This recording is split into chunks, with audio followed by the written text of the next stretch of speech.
September 15th, 2025, 4:18 p.m. local time, Southern Caribbean Sea. A Guaiquerí-class Venezuelan patrol ship turns hard to port. Its new heading? Directly toward a U.S. Navy destroyer operating legally in international waters. On board the USS Nitze, an Arleigh Burke-class guided missile destroyer, the bridge crew spots the maneuver instantly.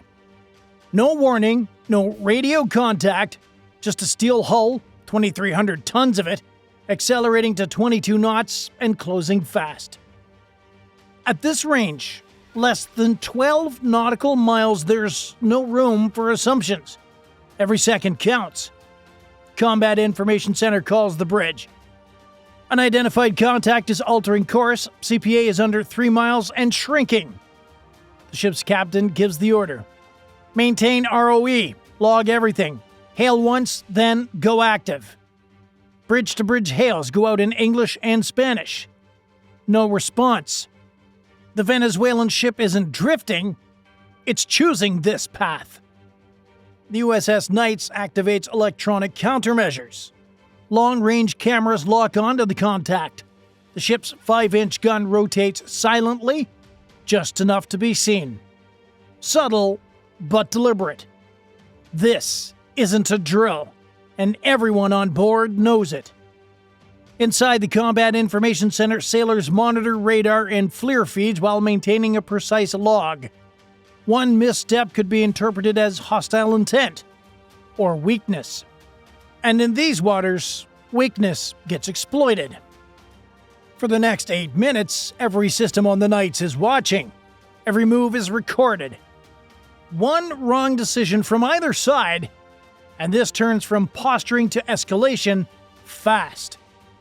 And Venezuela's about to find out exactly how fast. 21 nautical miles.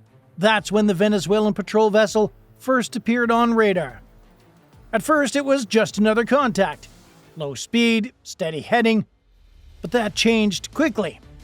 At 4:11 p.m., USS Nitze Spy 1D radar marked the vessel's acceleration from 12 knots to 22 in under 2 minutes. Unusual, especially in these waters. The CIC, or the Combat Information Center, tagged it. Track Sierra 179er. Venezuelan Navy. Guaiquerí-class. Identifiable by its profile. Twin-mast radar array, forward-mounted Otto Melara 76mm gun, and a hull signature the Nitze fire control radar had already stored from past encounters. It was approaching on an aggressive intercept course, vectoring directly toward the destroyer's starboard bow. The Nitze was not inside any territorial waters. It was 34 nautical miles off Venezuela's coast, well within international law. Still, procedures are procedures. The officer of the deck issued his first hail. Unidentified Venezuelan naval vessel, this is U.S. Navy warship on international transit.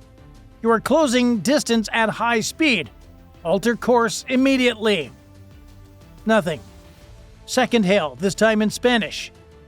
Silence. This wasn't a miscommunication. This was a choice. The Nitze elevated its posture. Non-lethal systems activated. Long-range optics zoomed in. The SLQ-32 electronic warfare suite began logging emissions. Every radar ping, every signal, every whisper of movement was recorded. The rules of engagement, or the ROE, were crystal clear. Warn, show presence, prepare to respond. And that's exactly what the crew of the Nitze was doing. Meanwhile, flight deck crews were already strapping down sensor pods and loading flares onto the ship's Seahawk helicopter. Because when ships get too close, the next step isn't a warning, it's a flyover. 4:22 p.m. The Venezuelan patrol ship increases speed again, this time to 26 knots. That's over its typical cruise rate. Now it's pushing its diesel turbines hard, and the exhaust haze confirms it. The bridge of the USS Nitze goes quiet. Everyone's listening, watching. CIC confirms. Contact is maneuvering with intent. CPA now under 2.1 nautical miles. Time to CPA, 6 minutes. This isn't a shadowing maneuver, it's a close pass. And close passes in international waters mean one thing: pressure. Inside the CIC, tracking officers log every bearing change. Surface watch calls out visual confirmations. Deck crew is visible on the Venezuelan vessel. Helmets on, personnel moving near the gun mount. Weapons not manned yet. But the crew isn't waiting. Flight ops are greenlit. The Seahawk is a tactical toolbox. Surveillance, sonar, even torpedoes if needed. But right now it's about presence. A fast, flexible airborne asset that can get eyes on the target and apply non-lethal pressure. The Seahawk's onboard sensor operator calibrates forward-looking infrared to track surface movement. Useful in daylight too, especially against hot exhausts and running gear. The destroyer's SLQ-32 picks up a narrow radar sweep coming in from the Venezuelan vessel. They're scanning us back. The Nitze's electronic warfare officer calls it out. Low-power service search mode, they're painting us without fire control. That's the line. Not a direct threat, but it means that they're actively tracking the Nitze's position, speed, and heading, not passive observation. This is targeting behavior. At 4:26 p.m., the Seahawk banks hard left, dropping to 200 feet above the waterline. Its crew, 2 pilots and 1 sensor operator, are locked in. Communications with the Nitze remains open but minimal. The mission is clear: close the gap, identify posture, and deliver a non-verbal message. We see you, we're ready, and we're not alone. 8 miles out, the Venezuelan patrol ship looms larger through the Seahawk's nose camera. The Guaiquerí-class vessel is old-school steel with modern intentions, but the Seahawk crew has the edge, literally and digitally. Under its belly, the helicopter's MX-20 FLIR system goes live, delivering high-res thermal imagery in real time. At 1.5 nautical miles, the Seahawk levels out. Safe distance, no flyover. This is tactical presence, not provocation. Then comes the light. The helicopter pulses a green laser designator, non-lethal but impossible to miss. It lands on the Venezuelan ship's bridge windows. And then, the broadcast. Venezuelan naval vessel, this is a U.S. Navy helicopter. You are operating unsafely in international waters. Change course now, or you will be recorded as a hostile contact. Same message repeated in Spanish. The Venezuelan bridge crew stirs. Figures move. One appears to raise binoculars. Another waves. Unclear if it's a signal or defiance. Back aboard the Seahawk, the sensor operator zooms in. Infrared captures facial heat signatures. The footage is timestamped, geo-locked, and stored. It's not just intel, it's legal proof. Inside the Venezuelan CIC, their radar systems are now painting the Seahawk. Still no fire control radar tone, but that line is getting thinner by the second. The Seahawk circles once, wide and slow. Enough for every sailor topside to see its markings.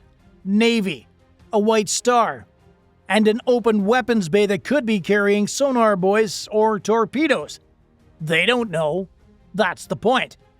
The message is clear. Back off. The patrol ship maintains course, but its wake is shortening. Speed is dropping. 24 knots, then 22. They're backing down. Carefully, but visibly. And in the air above them, the Seahawk watches, silent, armed with nothing but optics and intent. 4:32 p.m. The Venezuelan patrol ship drops to 19 knots. A subtle turn follows, just a few degrees off the Nitze's path. Not a retreat, but no longer a direct intercept either. From the Seahawk's optics, the change is unmistakable. The ship's posture has drifted. Deck crew are pulling back from the forward gun mount. One sailor waves again, this time with both arms palms out. Universal maritime language. No harm intended. The Seahawk doesn't flinch.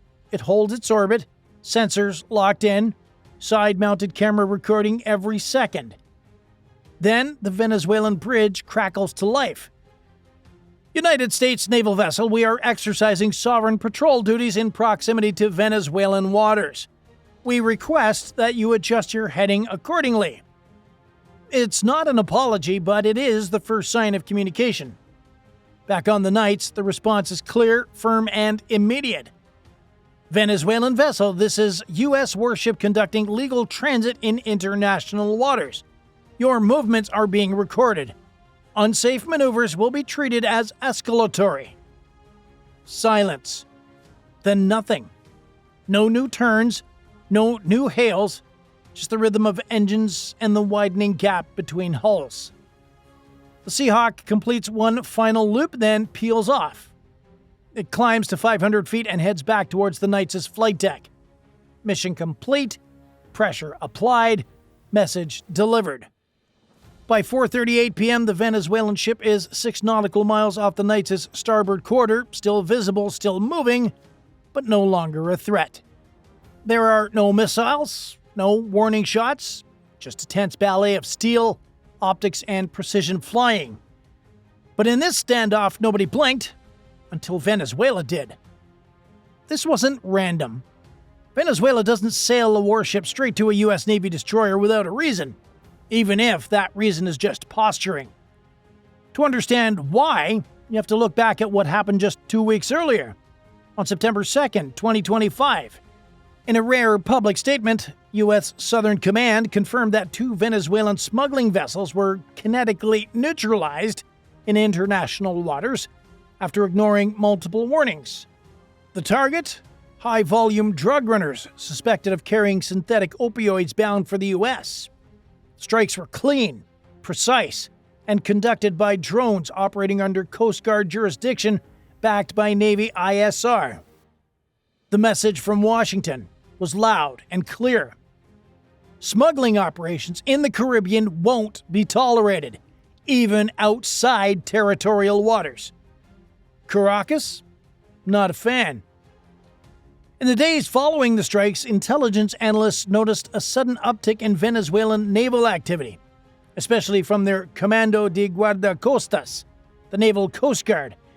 But it wasn't just coastal. Ships began patrolling deeper, venturing close to U.S. routes, often with erratic patterns. Then came the flyovers. On September 10th, U.S. Navy ships reported 2 separate overflights by Venezuelan K-8W light attack jets, flying low, slow, and well inside international airspace. No weapons loaded, but unmistakably deliberate. Those jets didn't fire anything, but their radar and electro-optical pods, they were active. Venezuela wasn't launching a war, they were collecting data and sending a signal. We see you, and we can push back too. The Nitze encounter fits that same pattern. It wasn't an attempt to engage. It was a political message, wrapped in Navy steel. Venezuela's military doctrine, especially at sea, revolves around asymmetric presence. They know they can't match U.S. firepower, but they don't need to. Their goal is to create tactical friction, slow things down, create headlines, force Washington to think twice before striking again. And the U.S. response? Professional, predictable, controlled. Presence, not provocation. Surveillance, not suppression. That's the American playbook in these waters. Keep the advantage, log everything, let the facts tell the story. Because in a world where every radar ping, every course change, every green laser pulse can go viral or reach the UN Security Council, the real weapon isn't always the missile. Sometimes it's the memory card in the Seahawk's sensor pod. By 4:45 p.m., the Seahawk is secured on deck. The Venezuelan patrol ship is now 9 miles off the Nitze's quarter, still visible on radar but no longer maneuvering. The Nitze maintains course, steady speed, no sirens, no combat posture, just professional distance. But every move, from the radar locks to the green laser pulses to the ignored hails, has been logged, timestamped, and filed. This wasn't combat, It was calculated pressure. A chess move played at sea, with steel instead of pawns. For Venezuela, the message was sent, "We're not backing down."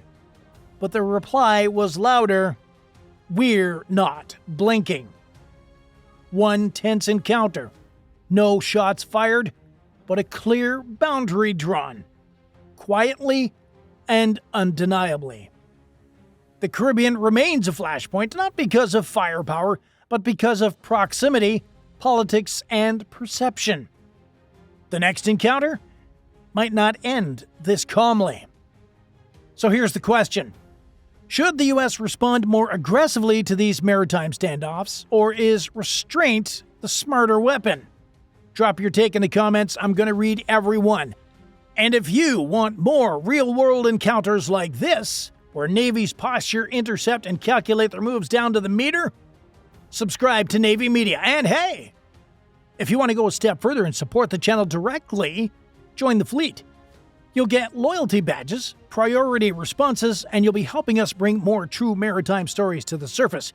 Just go over to our channel page and click join to get on board. Let me know your thoughts in the comments. Next time Venezuela wants to play chicken with a destroyer, they might want to pick a smaller bird. I'll see you next time.